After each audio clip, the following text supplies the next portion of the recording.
El 2 de febrero de 1943, en el sótano de unos almacenes destrozados en el centro de una ciudad convertida en escombros, un mariscal de campo del ejército más poderoso del mundo emergió al frío con las manos vacías. Afuera lo esperaban soldados soviéticos. 330.000 hombres habían entrado a esa ciudad. 6.000 llegarían alguna vez a ver Alemania otra vez. El sexto ejército alemán no fue derrotado en campo abierto, no fue superado en número ni en armamento. Fue consumido por una ciudad que se negó a morir, por un invierno que no tenía piedad, por un cerco que sus propios comandantes tardaron demasiado en creer posible, y por las decisiones de un hombre que nunca debió haber tenido ese mando. Para entender qué era el sexto ejército alemán en la plenitud de su poder, es necesario retroceder mucho más lejos que Stalingrado. Hay que ir hasta la naturaleza misma de la doctrina que lo animaba, hasta los hombres que esa doctrina había producido, hasta el laboratorio histórico donde se incubaron las ideas que transformarían el combate moderno. Alemania había pasado de tener un ejército de 100.000 hombres, el límite impuesto por el Tratado de Versalles en 1919, a desplegar millones de soldados en menos de una década. Esa transformación fue logística e industrial, pero también, y sobre todo, doctrinal. El ejército que Versalles había dejado vivo, el Reichswehr de 100.000 hombres, fue paradójicamente el laboratorio donde se incubaron las ideas que lo transformarían. Privados de la posibilidad de tener carros de combate, aviación militar y artillería pesada, los oficiales del Reichswehr dedicaron los años 20 a estudiaron la guerra que acababan de perder, buscaron las razones del colapso alemán en 1918, analizaron los experimentos blindados de los británicos y los franceses, y llegaron a conclusiones que sus rivales europeos tardaron décadas en asimilar. Pero había algo más fundamental aún, algo que a menudo se omite cuando se describe el ejército alemán de esa era: la Auftragstaktik, la táctica de misión. Su historia es más antigua que el siglo XX. Sus raíces se encuentran en las reformas militares prusianas de la primera mitad del siglo XIX, en el pensamiento de Karl von Clausewitz y en la práctica operativa del mariscal Helmut von Moltke el Viejo durante las guerras de unificación alemana. La Auftragstaktik partía de una premisa que sus rivales encontraban difícil de aceptar. El campo de batalla es inherentemente caótico e impredecible, y cualquier plan detallado comienza a degradarse en el momento en que se hace contacto con el enemigo. En consecuencia, la solución no era planificar con mayor detalle, sino entrenar a los oficiales en todos los niveles para actuar con iniciativa dentro del marco de los objetivos generales asignados.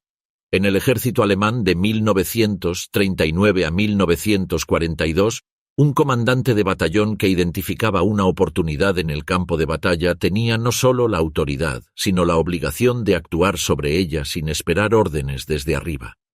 Se le asignaba un objetivo, no un método. La iniciativa era una virtud cardinal. Un comandante que esperaba instrucciones detalladas cuando la situación cambiaba era considerado un fracaso, independientemente de su grado. Un comandante que actuaba sin órdenes, pero que identificaba correctamente el objetivo superior y contribuía a su logro, era elogiado, aunque hubiera infringido la letra del plan. Esta cultura producía mandos intermedios capaces de tomar decisiones rápidas y correctas bajo presión, lo que hacía a las unidades alemanas moverse con una velocidad y coordinación que sus enemigos tardaron años en comprender y aún más en imitar. El sistema de formación que producía esos oficiales era igualmente exigente. La Kriegsakademie, la Academia de Guerra, seleccionaba a sus candidatos mediante una serie de pruebas que duraban meses y que evaluaban no solo el conocimiento táctico y operativo, sino la capacidad de razonamiento bajo presión, la claridad de expresión escrita, la comprensión geográfica y logística y el juicio independiente. Los oficiales seleccionados pasaban años aprendiendo a redactar órdenes concisas, a analizar situaciones tácticas complejas, a comprender la perspectiva de los niveles superiores e inferiores simultáneamente. El resultado era un cuerpo de oficiales profesionales cuya competencia técnica era, en el periodo 1939 a 1942, sin equivalente en el mundo. El Sexto Ejército fue establecido formalmente en octubre de 1939, apenas semanas después del fin de la campaña de Polonia. No surgió de la nada, fue la reorganización del 10º Ejército que había combatido en ese primer frente de la guerra, transferido al oeste el 10 de octubre de 1939 y renombrado bajo el mando del general de infantería Walter von Reichenau. Desde su nacimiento, absorbió esa filosofía. Walter von Reichenau había nacido en 1884 en Karlsruhe, hijo de un oficial prusiano de carrera. Era un hombre que encarnaba las contradicciones del oficial alemán de aquella era. Brillante estratega, convencido tecnócrata militar, atleta riguroso, que corría distancias considerables y practicaba deportes de resistencia a una edad en que sus colegas preferían el ajedrez y el casino de oficiales. Y al mismo tiempo, uno de los oficiales más ideológicamente comprometidos con el régimen nazi dentro del alto mando alemán. A diferencia de la mayoría de sus pares aristocráticos, von Reichenau había cultivado activamente su relación con Hitler desde principios de los años 30, sirviendo como intermediario entre el partido nazi y el ejército en los años del ascenso al poder. Su alineamiento ideológico con el régimen no era oportunismo calculado, era convicción genuina.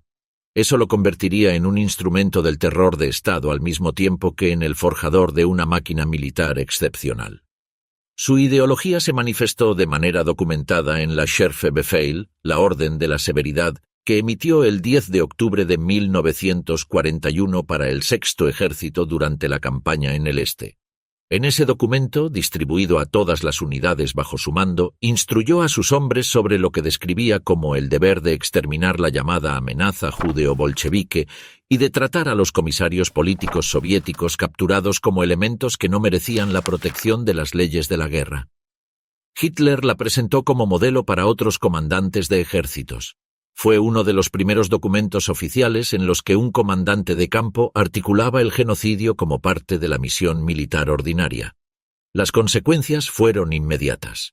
Las unidades del Sexto colaboraron activamente con las SS y la Policía de Seguridad en la planificación y ejecución de la masacre de Babi Yar en las afueras de Kiev el 29 y 30 de septiembre de 1941.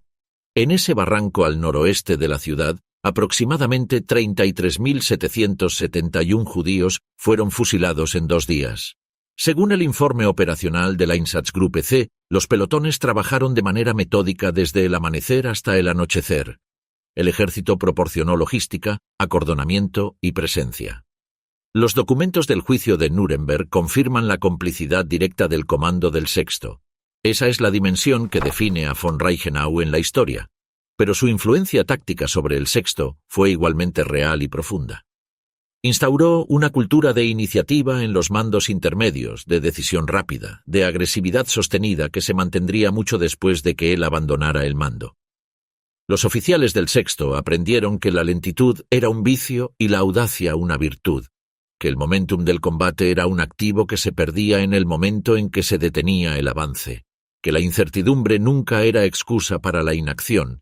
La estructura del Sexto Ejército en su momento de mayor poder estaba compuesta por 4 grandes cuerpos: el 8º Cuerpo de Ejército, el 11º Cuerpo de Ejército, el 14º Cuerpo Panzer y el 51º Cuerpo de Ejército. El cuerpo más poderoso en términos de capacidad de maniobra era el 14º Cuerpo Panzer del general de tropas blindadas Hans Valentin Hube, que agrupaba las divisiones blindadas y motorizadas, la 3ª División de Infantería Motorizada, la 60ª División de Infantería Motorizada, la 16ª División Panzer y fracciones de otras formaciones acorazadas. Estas unidades eran el filo cortante del ejército, capaces de avanzar 40 o 50 kilómetros en un día sobre terreno abierto, rebasando posiciones enemigas y sembrando el caos en las retaguardias.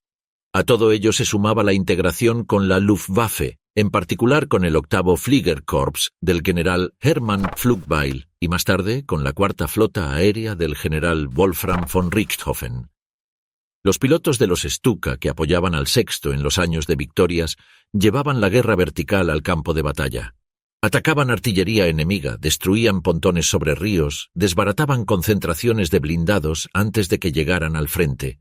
El sistema de comunicaciones que coordinaba esos ataques, con oficiales de enlace de la Luftwaffe, embarcados en los cuarteles generales de los cuerpos terrestres, era la columna vertebral invisible de esa potencia combinada. Todo eso, la doctrina, los hombres, la estructura, la integración con la aviación, era lo que hacía del Sexto Ejército algo sin precedentes en la historia militar alemana y en aquel momento en la historia militar mundial. Era una máquina de guerra afinada por 3 años de combate real, por victorias que habían confirmado la validez de sus principios fundadores y por la experiencia acumulada de cientos de miles de hombres que habían aprendido a funcionar juntos bajo fuego.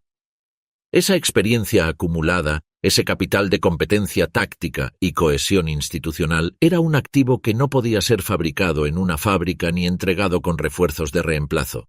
Solo podía ser ganado en combate, y una vez perdido no podía ser recuperado. En mayo de 1940, el Sexto Ejército enfrentó su primer gran desafío con la invasión de Francia y los Países Bajos.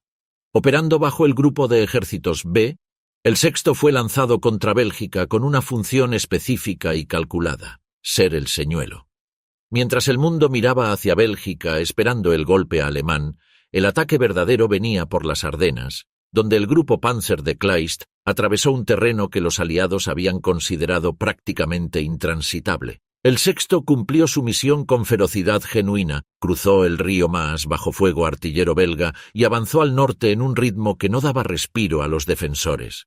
Los veteranos de esa campaña que llegaron a Stalingrado 2 años después llevaban en el cuerpo una lección fundamental: el avance que no se detiene es invencible porque no le da tiempo al enemigo de organizarse. Con Francia derrotada y el ejército británico evacuado desde Dunkerque, el Sexto fue reorganizado para la operación más ambiciosa de la guerra, Barbarroja, que comenzó el 22 de junio de 1941 a lo largo de un frente de más de 3.000 kilómetros.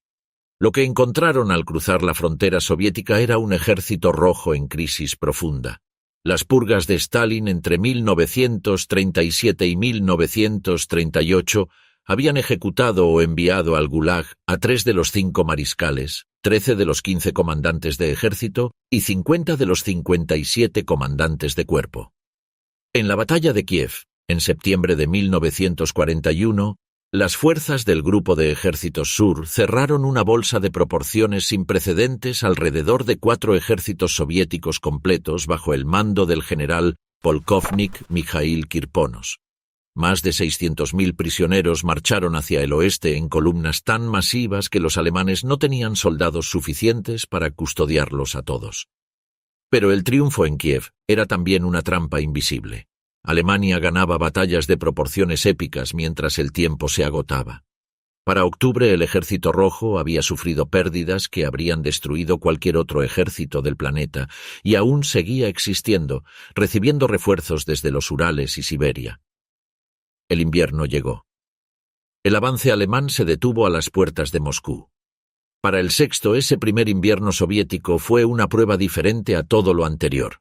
Hombres que habían cruzado Europa en un verano glorioso se sostenían ahora en posiciones defensivas a 40 grados bajo cero, sin equipamiento adecuado, contra contraataques nocturnos de infantería envuelta en blanco que emergía de los bosques y desaparecía antes del amanecer.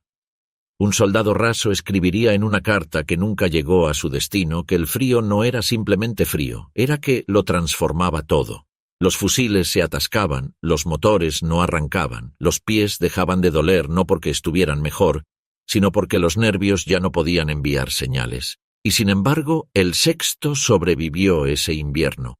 Absorbió las pérdidas, mantuvo sus líneas y entró en la primavera de 1942 estructuralmente intacto, con su cadena de mando funcionando y sus divisiones de élite manteniendo cohesión. Muchas unidades alemanas en el frente oriental quedaron tan diezmadas que debieron ser disueltas o refundadas desde cero. El Sexto llegó golpeado, pero seguía siendo una fuerza real.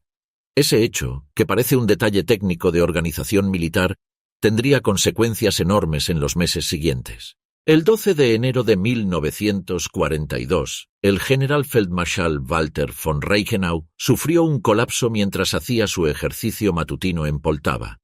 Fue trasladado a Leipzig, donde murió el 17 de enero de una embolia cerebral masiva. El hombre que lo reemplazó era su antiguo jefe de Estado Mayor, el general de tropas blindadas Friedrich Paulus, cuya candidatura había sido respaldada tanto por el propio Reichenau como por el Generaloberst Franz Halder. Contaba con el respaldo del sistema. Lo que nadie dentro de ese sistema parecía valorar lo suficiente era su ausencia casi total de experiencia en mando de combate a nivel operativo. Friedrich Paulus había nacido el 23 de septiembre de 1890 en Cuxhaven, estado de Hesse, hijo de un tesorero escolar sin pretensiones nobiliarias. Había intentado entrar a la Marina sin éxito, estudiado brevemente Derecho en Marburgo y encontrado finalmente su camino en el ejército en 1910. Combatió en la Primera Guerra Mundial como oficial subalterno en varios frentes y terminó esa guerra como Hauptmann con reputación de meticuloso brillante. Durante el período de Weimar fue seleccionado para el Reichswehr de 100.000 hombres, perfeccionando las habilidades que lo definirían: análisis de situaciones complejas, redacción de órdenes precisas, comprensión profunda de la logística. En los años 30 participó en la planificación de Polonia, Noruega, Francia y Barbarroja. Sus ejercicios de mapa eran legendariamente precisos, sus apreciaciones de situación, modelos del género. Los hombres que trabajaban para él lo respetaban con una admiración que tenía algo de reverencia religiosa. Lo que esos mismos hombres notaban con menos entusiasmo era la diferencia entre planear una operación y conducirla. Paulus nunca había comandado una unidad mayor que un batallón en combate real. Un Estado Mayor funciona sobre la premisa de que el tiempo es suficiente para analizar antes de actuar. Un comandante de campo funciona sobre la premisa opuesta. La Auftragstaktik que animaba al ejército alemán era una doctrina de iniciativa. Paulus era un hombre de procedimiento. El sistema lo había promovido precisamente porque era excepcional dentro del sistema, sin medir si lo sería fuera de él. Con Reichenau muerto apenas 3 días después de que Paulus asumiera el mando, el nuevo comandante quedó solo, sin la red de relaciones personales que le habría dado margen ante Hitler en los momentos de decisión. Sus subordinados percibieron ese aislamiento, un tic nervioso en el ojo izquierdo que aprenderían a interpretar como barómetro de la presión interna. Comenzó a aparecer en los momentos de mayor tensión operativa. Para el verano de 1942 era visible para cualquiera que lo mirara más de un minuto. La primera gran prueba de Paulus al mando llegó en mayo de 1942. El mariscal Semyon Timoshenko lanzó la ofensiva de Kharkov con aproximadamente 640.000 soldados, más de 1.000 tanques y cerca de 1.000 aviones, utilizando el saliente de Barbenkovo como base. El 12 de mayo las fuerzas soviéticas atacaron desde ese saliente hacia el oeste con una profundidad de penetración que superó lo que el mando alemán había calculado posible. Paulus coordinó con el primer ejército Panzer de Ewald von Kleist una respuesta en tenaza. El 17 de mayo, von Kleist lanzó la Operación Fridericus desde el sur. Timoshenko solicitó permiso a Stalin para replegarse. Stalin rechazó la petición. El 19 de mayo, Paulus atacó hacia el norte mientras von Kleist empujaba desde abajo. Las fuerzas soviéticas que habían avanzado tan profundamente se encontraron luchando de repente con el frente invertido. El 22 de mayo, la 44ª División de Infantería estableció contacto con las fuerzas de von Kleist al este de Barbenkovo, cerrando el cerco. La defensa soviética desesperada terminó el 28 de mayo. Según el historiador David Glantz, los soviéticos perdieron aproximadamente 240.000 prisioneros, más decenas de miles de muertos y heridos. Paulus recibió la Cruz de Caballero de la Cruz de Hierro. Parecía que el hombre había encontrado la medida de su ejército y de su oficio, pero lo que el éxito de Barbenkovo no mostró era cómo respondería Paulus cuando las circunstancias fueran adversas, cuando la información fuera incompleta y el tiempo para analizarla se hubiera agotado. Esas condiciones llegarían en noviembre de 1942, dentro de un cerco en las ruinas de una ciudad a orillas del Volga. Y las respuestas de Paulus a esas condiciones sellarían el destino de 330.000 hombres.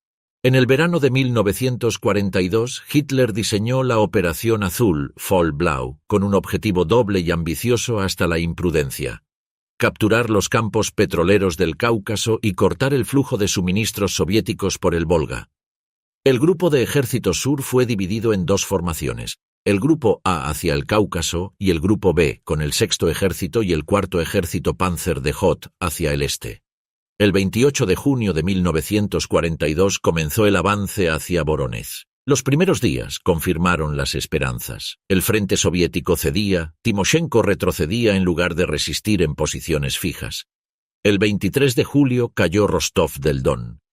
Fue en ese momento de aparente triunfo cuando Hitler cometió el error estratégico más decisivo de la campaña. La directiva del Führer número 45 del 23 de julio ordenó la conquista simultánea del Cáucaso y del Volga en lugar de en secuencia.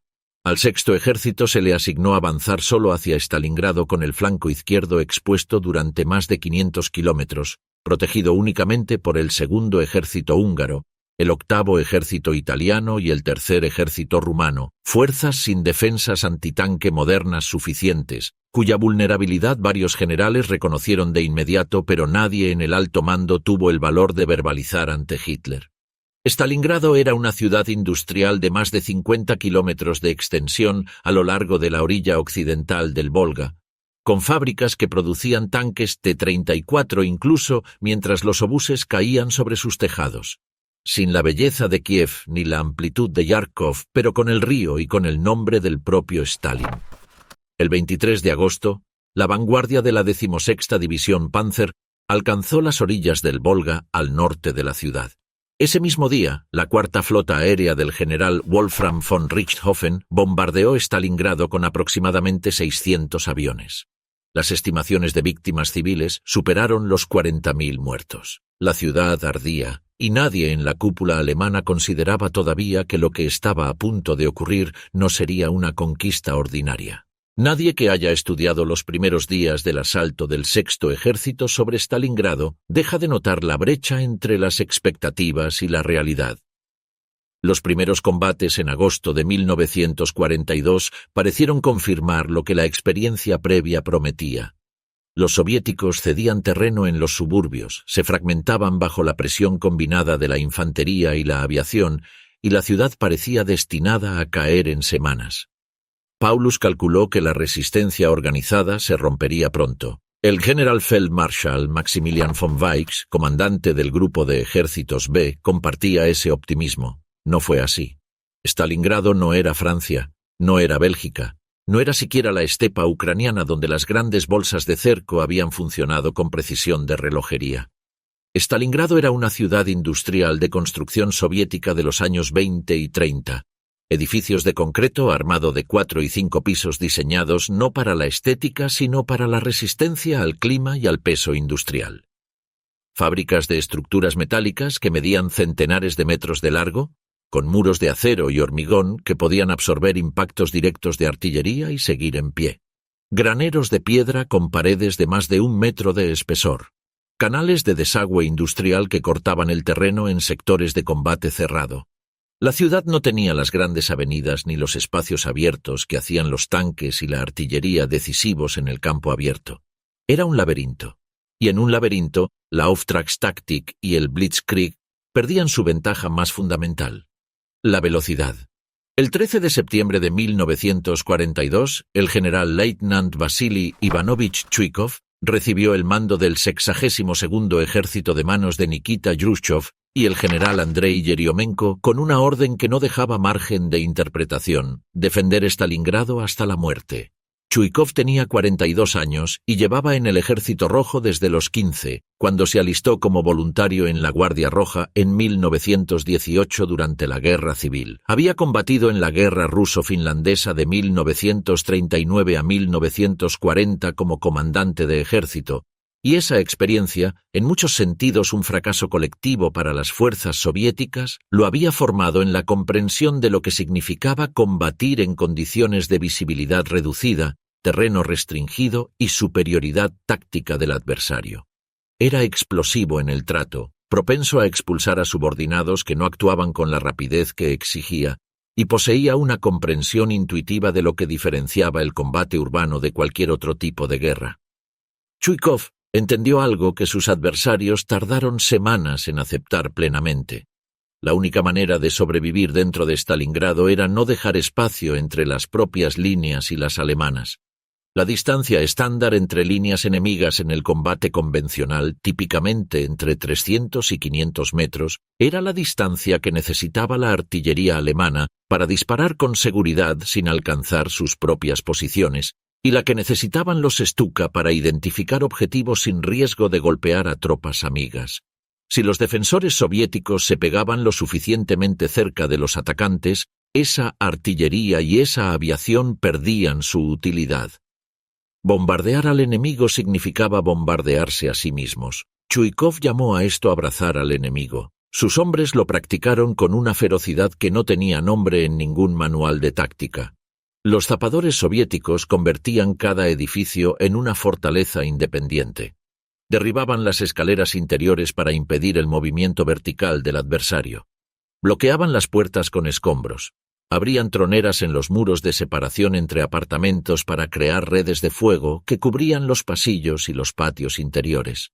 Los francotiradores operaban desde posiciones en los pisos superiores y los sótanos simultáneamente, manteniendo a los atacantes alemanes en un estado de alerta permanente que agotaba la concentración y consumía la energía psicológica con una eficacia que ningún asalto frontal podía igualar. Los ingenieros de asalto alemanes, los Pioniere, que limpiaban un edificio, nunca sabían con certeza si estaba completamente despejado o si había soviéticos vivos en el piso de abajo, en el tejado o detrás del muro que acababan de cruzar. Ese mismo 13 de septiembre, las divisiones de infantería 71, 76 y 295 alemanas avanzaron hacia el centro de la ciudad, defendida en ese momento por unos 20.000 hombres de Chuikov. La 71ª División llegó al centro y capturó la estación principal de ferrocarril, pero un contraataque de la 13ª División de Fusileros de la Guardia del general mayor Alexander Rodimtsev, que había cruzado el Volga en barcazas bajo el fuego alemán la noche anterior, preservó el embarcadero central, el punto vital para mantener el flujo de refuerzos y suministros desde la orilla este del río. De esa división, de los aproximadamente 10.000 hombres con los que comenzó la batalla, solo 320 sobrevivieron al final del combate. Pero el embarcadero se mantuvo. El control del Volga era el corazón de la estrategia defensiva soviética. La orilla este del río permaneció en manos soviéticas durante toda la batalla, y desde esa orilla llegaban noche tras noche los refuerzos, las municiones, los alimentos y el personal médico que mantenían vivo al 62º Ejército. Los transbordadores cruzaban bajo el fuego de la artillería y la aviación alemanas. Muchos se hundieron.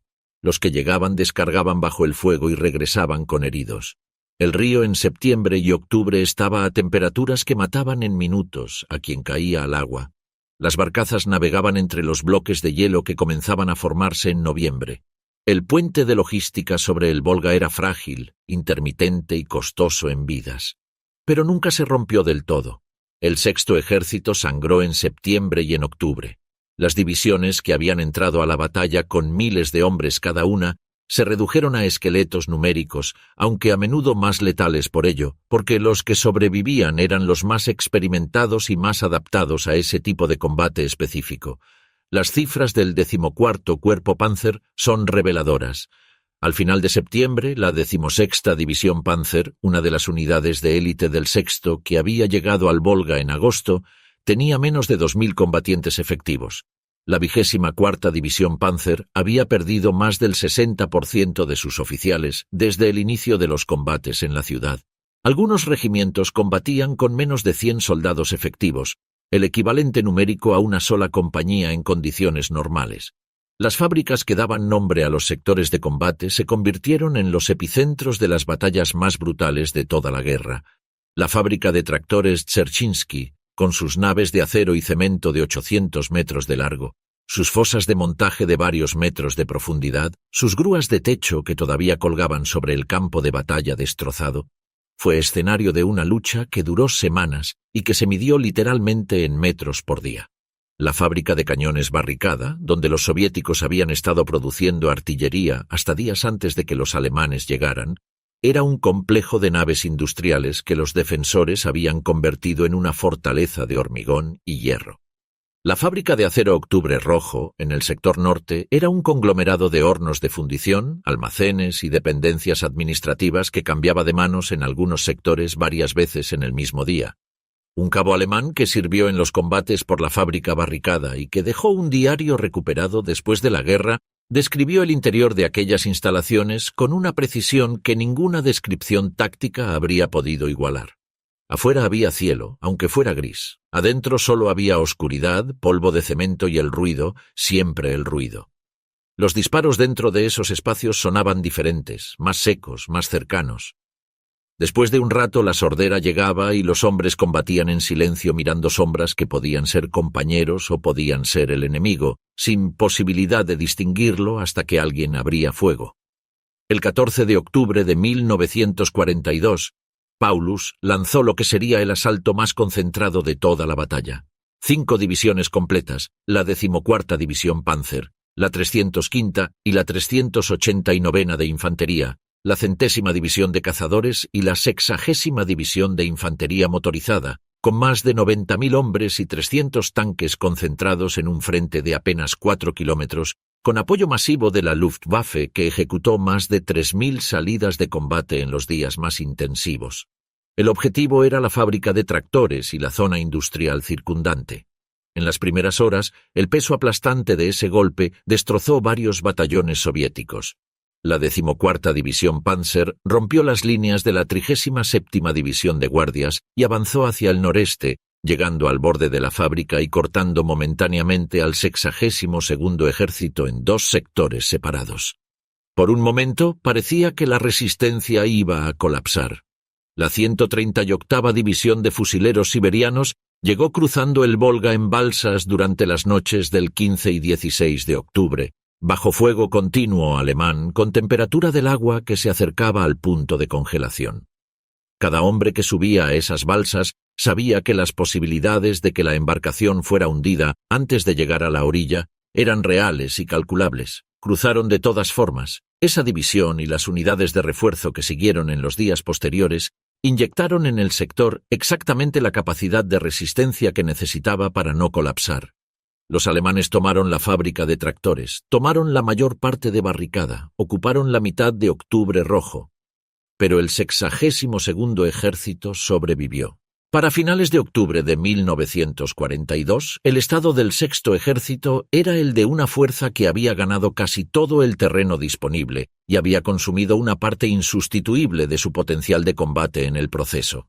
Controlaba el 90% de la ciudad, pero ese porcentaje representaba edificios destruidos, escombros inutilizables y terreno sin valor operativo.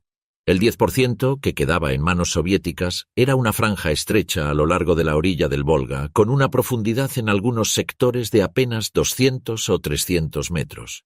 Pero esa franja daba al Volga. Y mientras diera al Volga, los refuerzos seguirían llegando.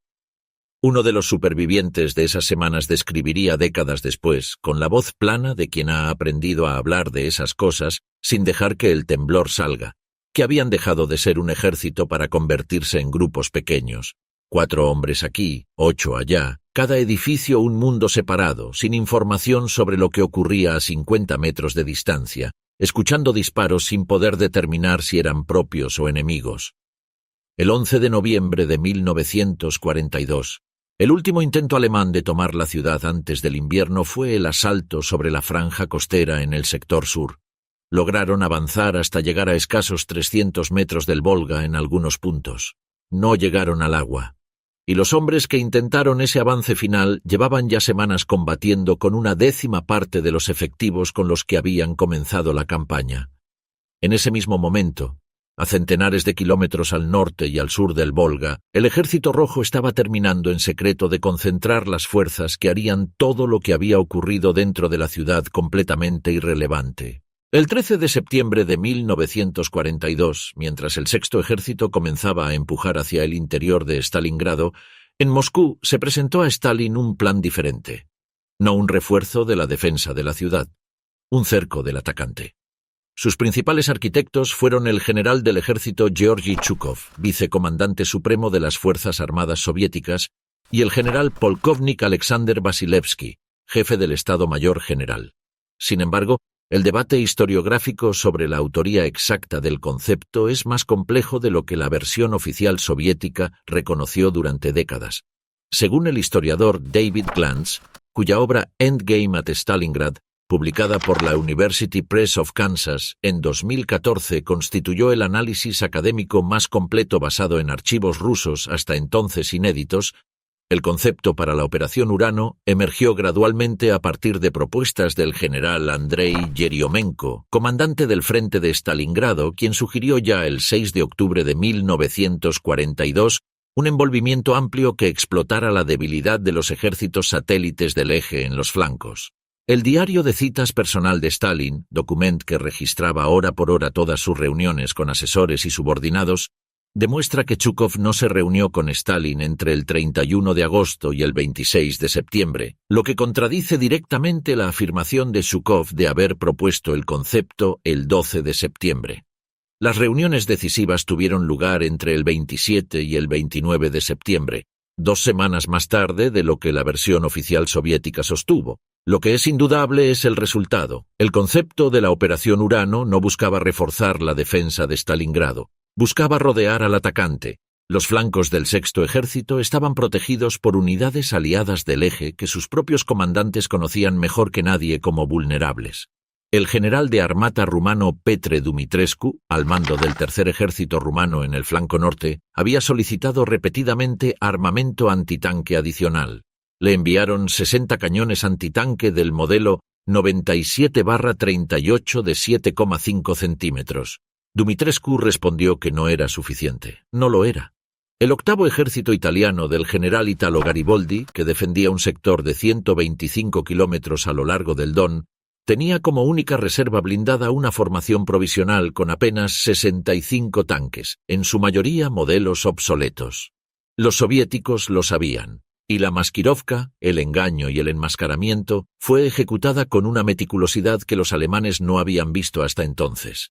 Durante semanas, enormes masas de infantería, tanques y artillería fueron concentradas en secreto al norte y al sur de Stalingrado, en los sectores defendidos por los aliados rumanos. Los movimientos se realizaban únicamente de noche, los trenes avanzaban sin luces, los equipos de radiotransmisión simulaban el tráfico de comunicaciones habitual para no revelar los cambios en el orden de batalla. El Oberst Reinhard Gehlen, jefe de la sección de inteligencia Fremde Heere Ost, Ejércitos Extranjeros Este, había detectado señales de concentración en los puentes del Don frente al Tercer Ejército rumano. Sin embargo, descartó la amenaza como limitada. Las 9 divisiones Panzer que el OKH mantenía como reserva estratégica no fueron enviadas al sur. Se quedaron frente al saliente de Rtsev, donde Gehlen creía que ocurriría el golpe principal. El error de inteligencia costaría 330.000 hombres.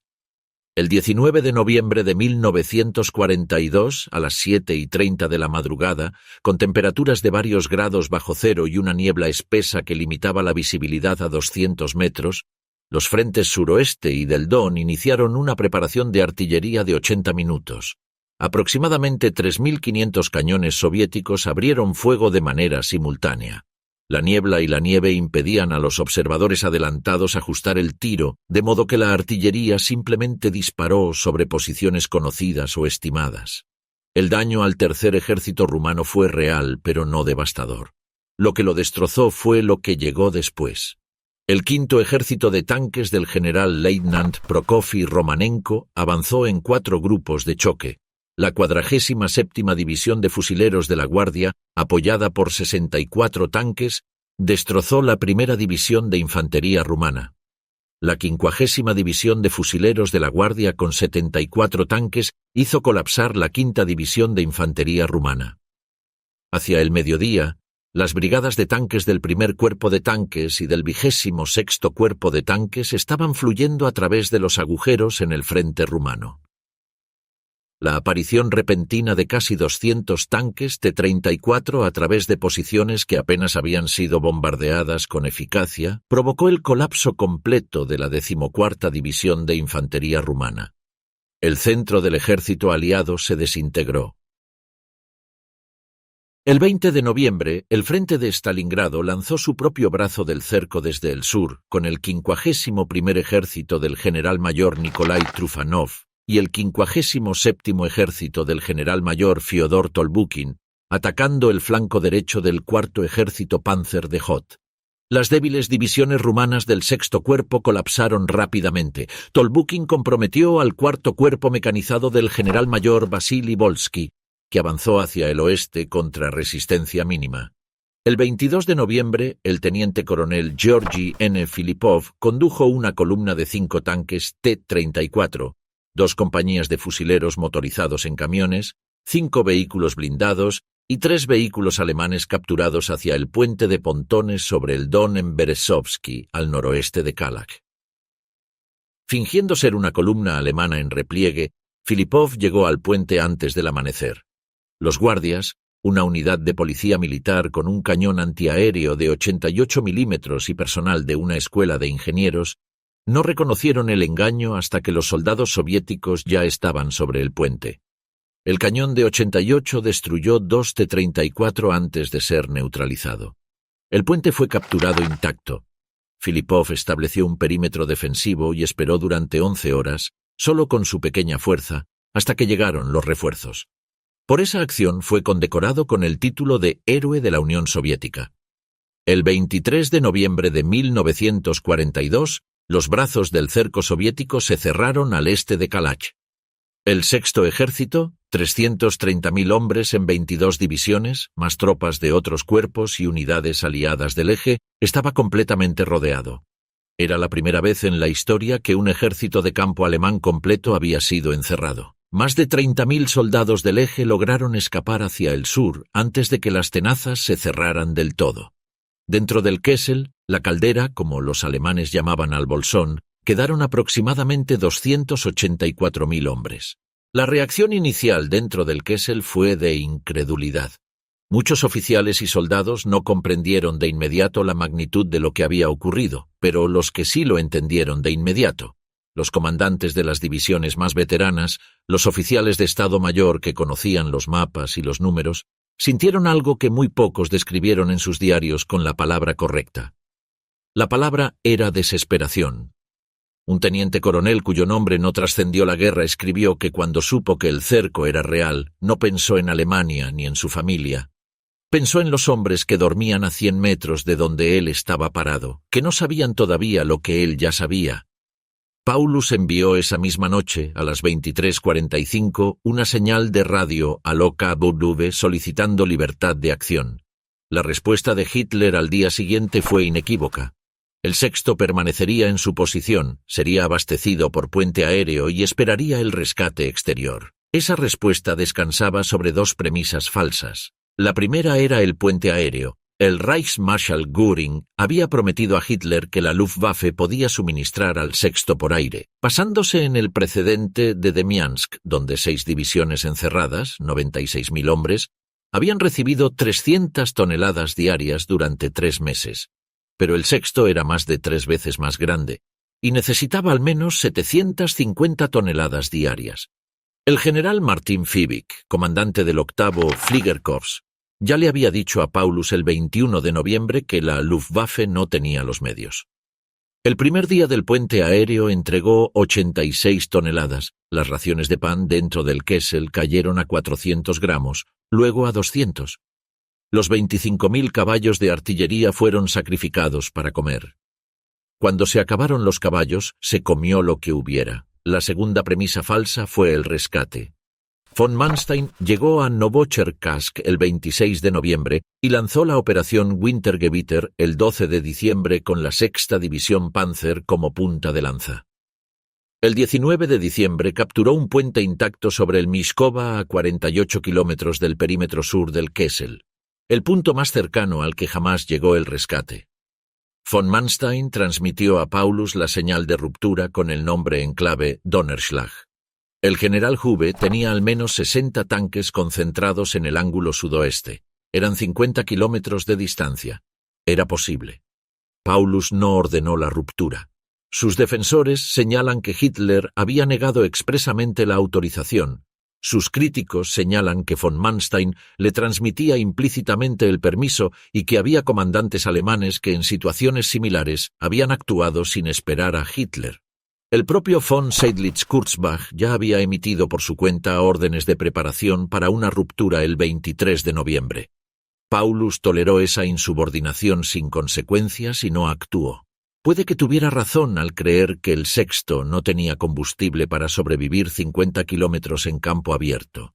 Pero no intentarlo significaba que todos morirían de todas formas. Para el 23 de diciembre von Manstein reconoció la realidad y retiró la sexta división Panzer. No habría rescate. Mientras el Wintergewitter fracasaba frente al Mishkova, la operación Pequeño Saturno lanzó el 16 de diciembre 2 ejércitos soviéticos contra el octavo ejército italiano del general Italo Gariboldi, que defendía 125 kilómetros a lo largo del Don con 10 divisiones de infantería y una única reserva blindada. Una formación provisional con 65 tanques obsoletos. La preparación de artillería inicial fue ineficaz por la niebla. Pero el 17 de diciembre, el 17º Cuerpo de Tanques penetró la brecha entre las divisiones italianas Coseria y Ravenna. La defensa cedió. El 25 y el 24 Cuerpos de Tanques entraron en el espacio abierto y avanzaron hacia el suroeste a una velocidad que el mando alemán no pudo contener. El 24 de diciembre, el 24 Cuerpo de Tanques del general Vasily Badanov llegó al aeródromo de Tatsinskaya, la base principal del puente aéreo, a 237 kilómetros del Kessel. El aeródromo estaba lleno de casi 200 aeronaves de transporte. El personal de la Luftwaffe fue tomado por sorpresa total. Los aviones comenzaron a despegar en condiciones de emergencia, algunos sin pistas despejadas.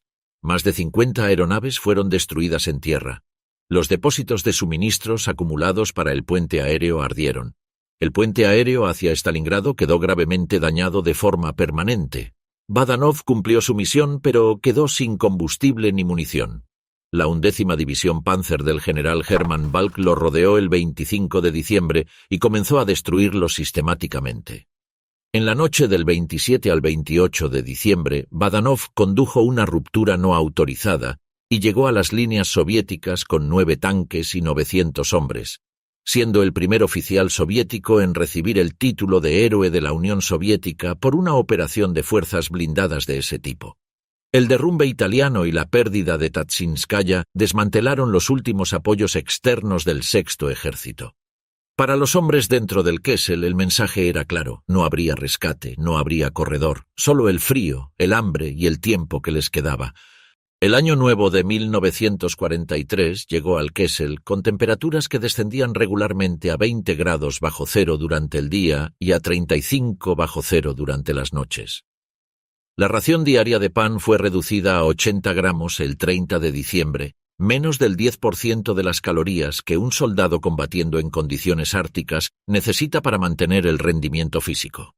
Los registros médicos del ejército, parcialmente conservados, documentan decenas de casos diarios de congelación de 4º grado, difteria, disentería y tifus. Los médicos operaban sin anestesia suficiente, sin vendas estériles, en estructuras que no podían calentarse por encima de 0 grados. Las bajas por enfermedad y privación superaron en volumen a las bajas de combate durante varios periodos del cerco. El 7 de enero de 1943, Rokossovski envió un ultimátum a Paulus con términos específicos: ración normal de comida, tratamiento médico para heridos, repatriación después de la guerra. Paulus rechazó la oferta. Las órdenes de Hitler eran resistir hasta la muerte. El 10 de enero, a las 8:05 de la mañana, Rokossovski inició la Operación Anillo. El general polkovnik Nikolai Voronov había concentrado 500 cañones, obuses y 450 lanzadoras de cohetes en un sector de 12 kilómetros, la mayor densidad de artillería conseguida por el Ejército Rojo hasta ese momento. El bombardeo de 55 minutos que abrió la operación destruyó posiciones alemanas en todo el frente occidental del Kessel. Los alemanes resistieron posición por posición, a veces en combate cuerpo a cuerpo. El Hauptmann Rudolf Hein, con 4 tanques operacionales, destruyó 18 de los 21 tanques Churchill del 57º Regimiento de Guardias soviético en un intercambio de menos de 15 minutos. El tipo de actuación que el sexto todavía podía producir incluso en esas condiciones. Pero el 14º Cuerpo Panzer perdió 30 de sus 46 tanques y 11 de sus 18 cañones antitanque pesados solo en los 2 primeros días. El 16 de enero cayó el aeródromo de Pitomnik. El 23 de enero cayó Gumrak. El último vuelo alemán salió del Kessel a las 10:45 de esa mañana. A partir de ese momento, el abastecimiento dependió exclusivamente de lanzamientos en paracaídas que en su mayoría caían en terreno soviético.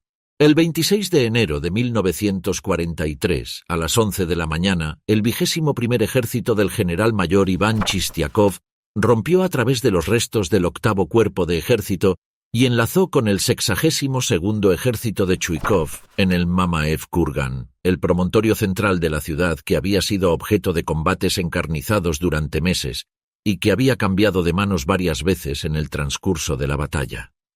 El Kessel fue cortado en dos. El 11º Cuerpo de Ejército del general Karl Strecker quedó aislado en el norte, en las ruinas de la fábrica de tractores Dzerzhinsky y de la fábrica barricada.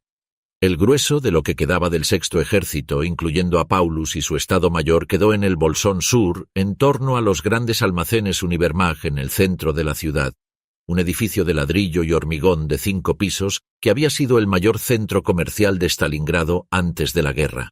En el sótano de ese edificio, entre colchones improvisados, papeles desperdigados y el olor agrio de los heridos que ya no podían ser evacuados, el comandante del Sexto Ejército esperaba el final.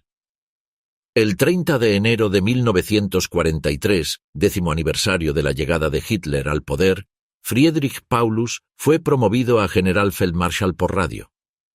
Era simultáneamente un honor y una orden implícita de suicidio. Ningún mariscal de campo alemán había sido nunca capturado por el enemigo en la historia militar de Alemania.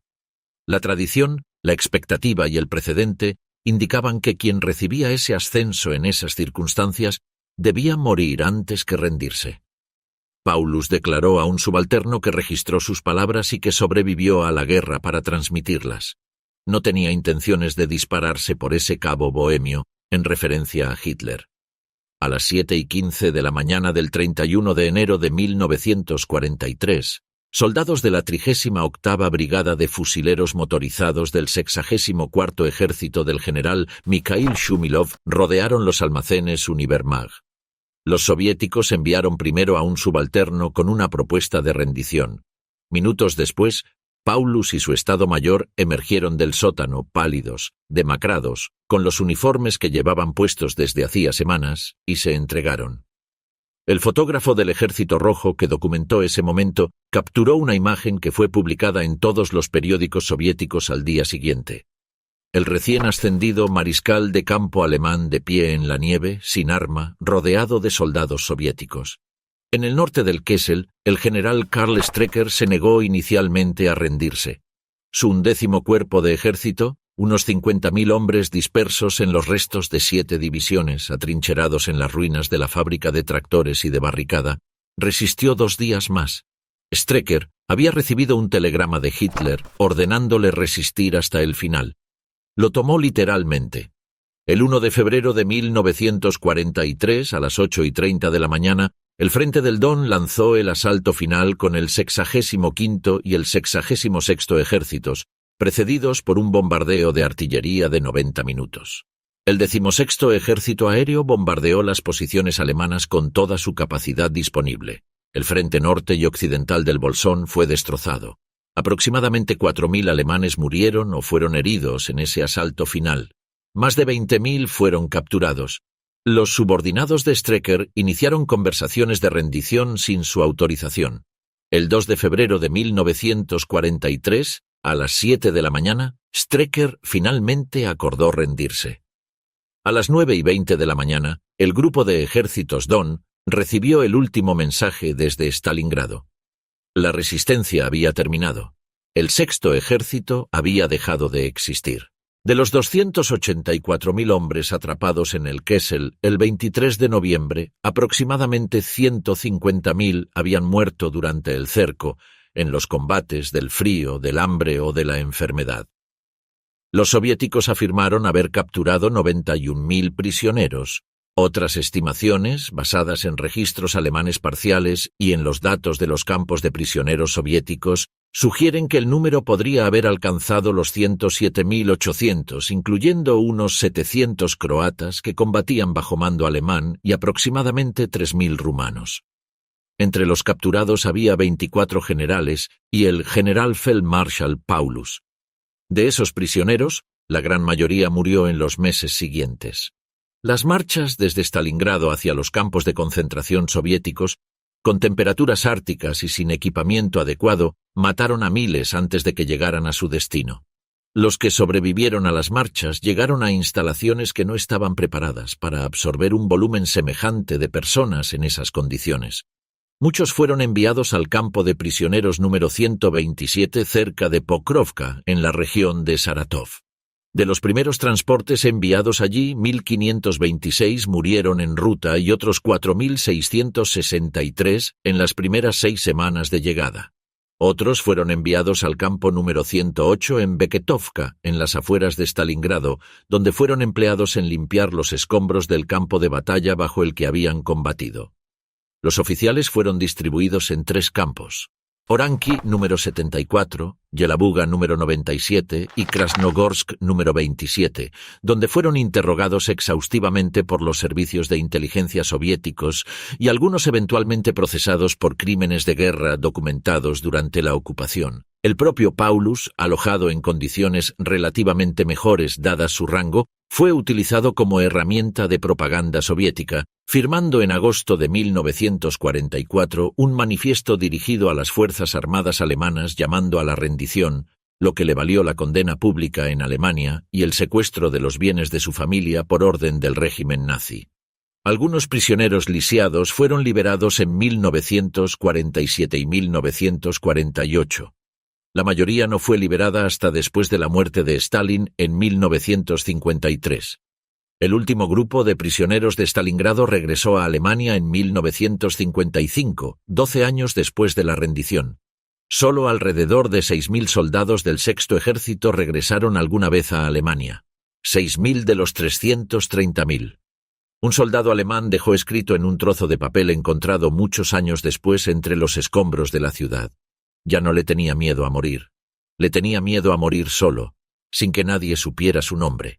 La mayoría de los que murieron en Stalingrado no tienen nombre en ningún registro accesible. No tienen tumba identificable. Están disueltos en el subsuelo de una ciudad que hoy se llama Volgogrado, o en los campos de prisioneros a lo largo de miles de kilómetros de territorio soviético, donde los que sobrevivieron a la batalla no sobrevivieron al cautiverio.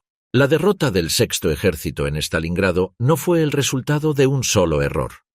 Fue el producto de una acumulación de decisiones equivocadas, tomadas en diferentes niveles y en diferentes momentos, cada una de las cuales fue necesaria pero no suficiente por sí sola para producir el resultado. Comprender cuáles fueron esas decisiones y en qué momento pudieron haber sido diferentes es la tarea que los historiadores militares han realizado durante más de 80 años.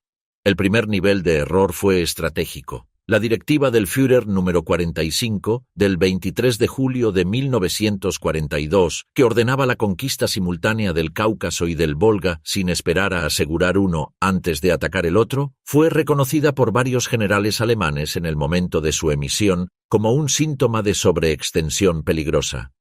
El general Franz Halder, jefe del Estado Mayor del OKH, anotó en su diario que la divergencia de los 2 grupos de ejércitos creaba un vacío en el frente que no podía ser cubierto con las fuerzas disponibles.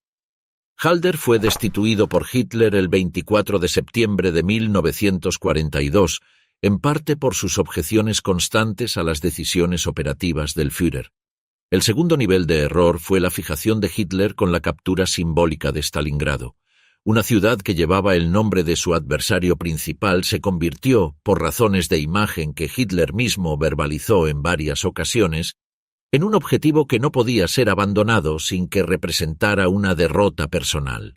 Ese factor psicológico contaminó todas las decisiones operativas subsiguientes: la negativa a autorizar la ruptura en noviembre, la promesa del puente aéreo imposible, la prohibición de todo movimiento que pudiera interpretarse como repliegue. El tercer nivel de error fue el desplazamiento hacia los flancos.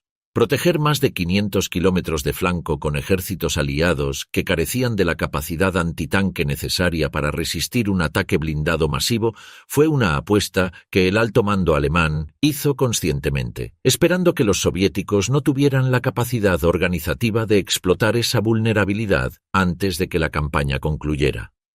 Esa expectativa estaba basada en la experiencia de 1941 y era errónea para 1942. El cuarto nivel de error fue el de Paulus mismo. El debate sobre si la ruptura en diciembre de 1942 habría podido salvar al Sexto Ejército no tiene una respuesta definitiva, porque la ruptura no se intentó. Lo que sí puede decirse con certeza es que la doctrina que había formado a ese ejército, la Auftragstaktik, que valoraba la iniciativa y la acción sobre la espera, requería un comandante dispuesto a actuar con información incompleta y sin autorización formal cuando las circunstancias lo demandaban. Paulus no era ese comandante, nunca lo había sido. El general von Seydlitz-Kurzbach, el más agresivo de los generales dentro del Kessel, intentó varias veces persuadir a Paulus de que ordenara la ruptura, incluso en ausencia de la autorización de Hitler. Las conversaciones entre los dos hombres durante esas semanas, documentadas en los testimonios de oficiales de Estado Mayor que sobrevivieron, revelan una diferencia fundamental de carácter entre un hombre formado para actuar y un hombre formado para planificar. Paulus esperó, y esperó, y esperó. Y cuando finalmente ya no había nada que esperar, se rindió. El quinto nivel de error fue el de la inteligencia alemana. La capacidad del Ejército Rojo de concentrar fuerzas de la magnitud necesaria para la Operación Urano sin que la inteligencia alemana lo detectara a tiempo para preparar una respuesta, no fue simplemente el resultado de una maskirovka brillante, aunque lo fue. Fue también el resultado de una subestimación sistemática del adversario que había caracterizado la planificación alemana desde el inicio de Barbarroja. Los informes del Fremde Heere Ost en otoño de 1942 continuaron subestimando la capacidad de producción soviética de tanques y artillería y continuaron ubicando las principales amenazas en sectores que convenían a los prejuicios establecidos, no donde los hechos señalaban. Ninguno de esos errores por sí solo habría producido la catástrofe. La combinación de todos ellos, ejecutada a lo largo de meses de decisiones que parecían razonables en el momento pero que acumulaban riesgos insostenibles, creó las condiciones en las que 330.000 soldados quedaron atrapados sin salida posible.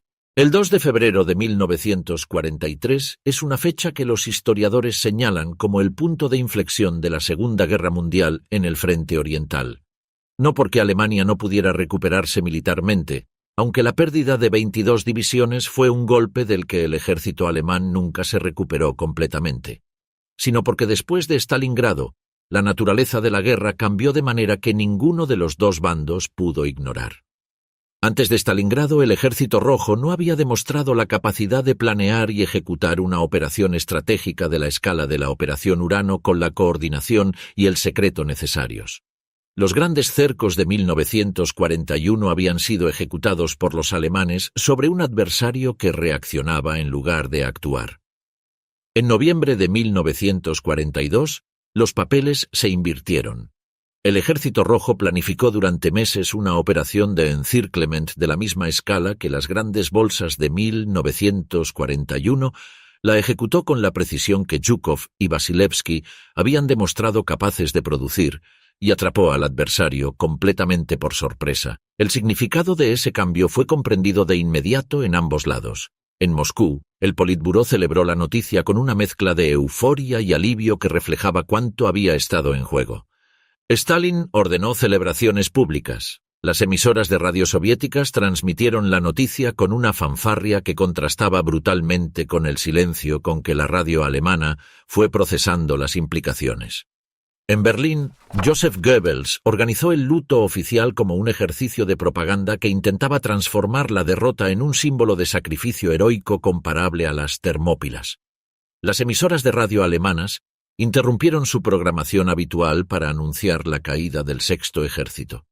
3 días de luto nacional fueron decretados. El régimen necesitaba convertir el desastre en un mito de sacrificio porque reconocer su magnitud como derrota, habría puesto en cuestión todo el aparato de invencibilidad que la propaganda nazi había construido desde 1939.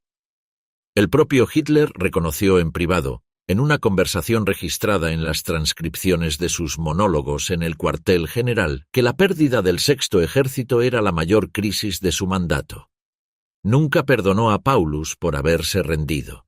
Lo consideró una traición personal. Y durante los 2 años que siguieron, cada vez que un comandante alemán pedía autorización para un repliegue estratégico, la respuesta automática de Hitler era Stalingrado como argumento. Si el Sexto había podido aguantar, cualquier unidad podía aguantar. La paradoja final de Stalingrado es que la heroicidad real de los soldados del Sexto Ejército, que combatieron en condiciones de privación extrema con una eficacia táctica que aún sorprende a los historiadores que estudian las operaciones en detalle, fue utilizada por el régimen que los había enviado allí para justificar órdenes aún más suicidas en el futuro. El Sexto Ejército fue reconstruido. Alemania volvió a numerar sus divisiones, reorganizó sus unidades, puso nuevos comandantes al frente de estructuras con el mismo nombre. Pero los soldados que lo sabían, los contadísimos que habían estado allí y habían sobrevivido, no consideraban a esa nueva unidad el mismo ejército. El Sexto Ejército Real, el que había cruzado el Mosa y el de Dnieper, el que había cerrado el cerco de Kiev y sangrado en las fábricas de Stalingrado, ese ejército no fue derrotado. Fue destruido. Y hay una diferencia entre las dos cosas que solo entienden quienes alguna vez tuvieron que mirarla de frente.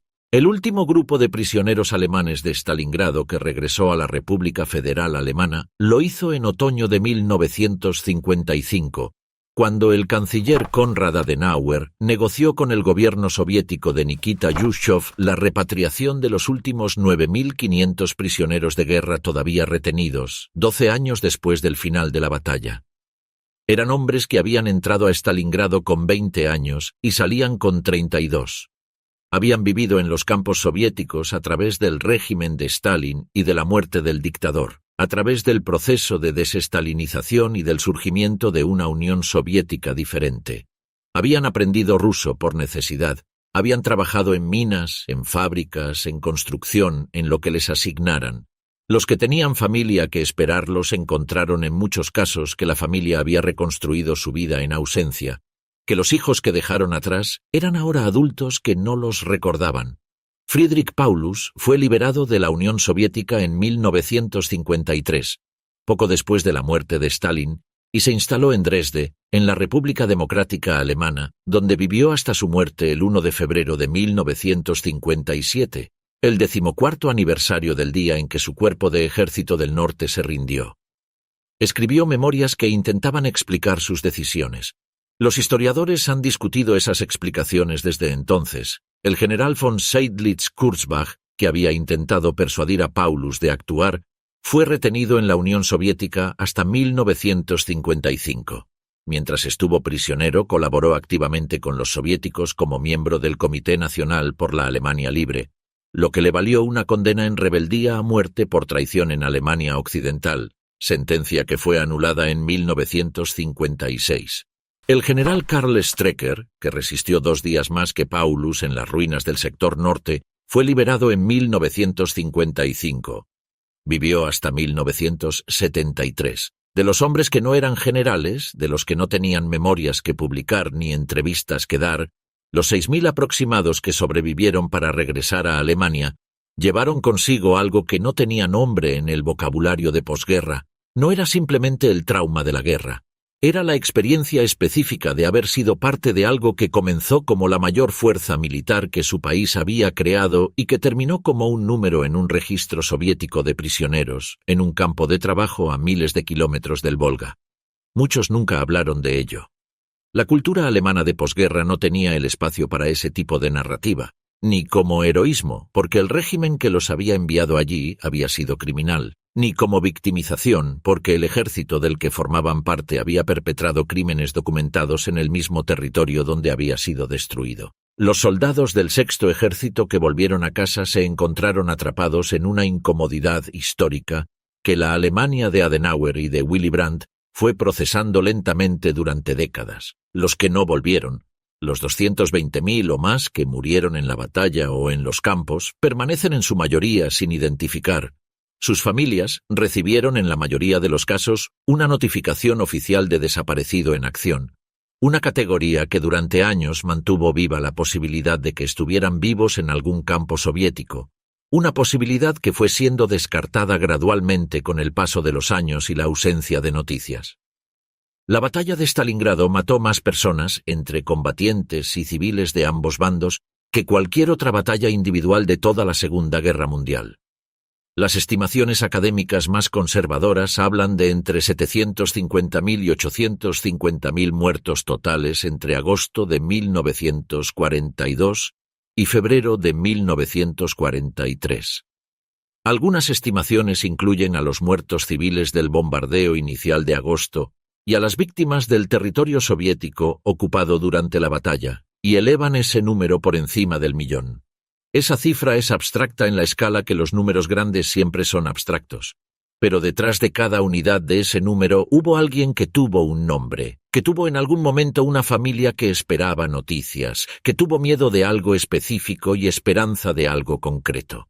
El soldado que dejó esas palabras escritas en un trozo de papel encontrado años después entre los escombros de la ciudad, el que escribió que ya no le tenía miedo a morir, sino a morir solo sin que nadie supiera su nombre, ese soldado no sabía que estaba escribiendo la epitafio colectiva de toda esa generación, no sabía que sus palabras llegarían décadas después a ser leídas por personas en un mundo que él no pudo imaginar. Pero llegaron, y eso tiene que significar algo.